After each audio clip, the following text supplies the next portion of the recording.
und guten Tag.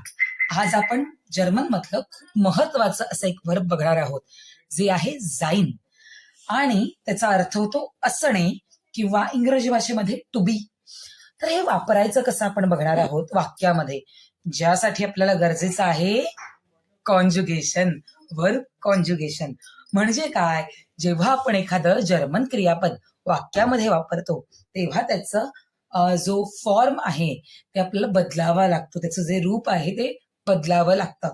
तर ते कसं बदलतो, मराठीमध्ये पण बघा मी आहे असं म्हणतो, असणे म्हणत नाही ना, त्याच प्रकारे जर्मनमध्ये पण आपल्याला ते बदलावं लागतं.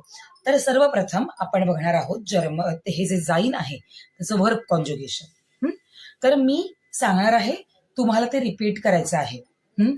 इश बिन,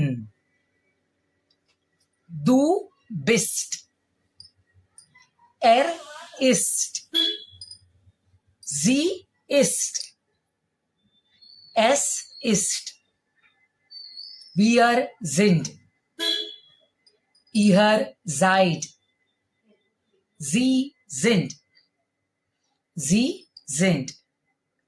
sehr gut. आता आपण कॉन्जुगेशन बघितलं, वाक्यातला वापर आता बघणार आहोत. तर सगळ्यात आधी मी खुश आहे. आता खुशला आपण काय म्हणू, हॅपी और खुशला म्हणणार आहोत ग्ल्युकलिश. ग्ल्युकलिश. तर होईल वर्ब, हे वाक्य कसं होईल, इश बिन ग्ल्युकलिश. आपण आधीच नियम बघितलेला आहे, जे वर्ब आहे, जे क्रियापद आहे ते दुसऱ्या स्थानी, त्यामुळे इश बिन ग्ल्युकलिश. आता दुसरे वाक्य, तू खुश आहेस. आता इथे बघा मी तू म्हटलंय, म्हणजे काय, तर इनफॉर्मल येईल यू. इनफॉर्मल यू आणि ते सिंग्युलर असेल, एक वचनी असेल ना, तर जे इनफॉर्मल सिंग्युलर म्हणजेच दू. ओके, डीयू दू. तर इथे वाक्य होणार आहे आपलं दू बिस्ट ग्ल्युकलिश. तिसरं वाक्य असेल, आपण सगळे खुश आहोत. आपण सगळे खुश आहोत. त्याला येईल wir sind glücklich. wir sind glücklich. Okay. आता पुढचा एक आणखी विशेषण आपण घेऊ शकतो, ऍडजेक्टिव्ह, ते म्हणजे म्यूड. म्यूड म्हणजे थकलेली. म्यूड, थकलेले. तर मला म्हणायचं आहे की मी थकले आहे, मी थकलेली आहे बेसिकली. तर आपण कसं लिहू हे, प्रयत्न करा. इश बिन म्यूड, इश बिन म्यूड. आता आपल्याला म्हणायचंय तू थकलेली आहेस, कसं म्हणू आपण, दू बिस्ट म्यूड, यू आर टायर्ड. आता आपल्याला म्हणायचं आहे आपण सगळे थकलेलो आहोत.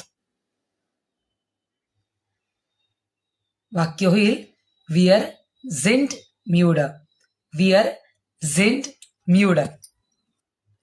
आता तुम्हाला 2 वाक्य देणार आहे, जो तुमचा आहे गृहपाठ. ती म्हणजे ती खुश आहे, ती खुश आहे. आणि दुसरं वाक्य असेल, ते सगळे थकलेले आहेत, ते सगळे थकलेले आहेत. तर इंग्रजीमध्ये पण सांगते, she is happy, she is happy, आणि they are tired, they are tired.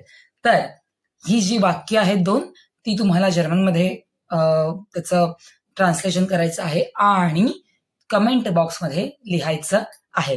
Okay, so आपण उद्या भेटूया आणखी एका वर्बला घेऊन. Tschüss, bis morgen.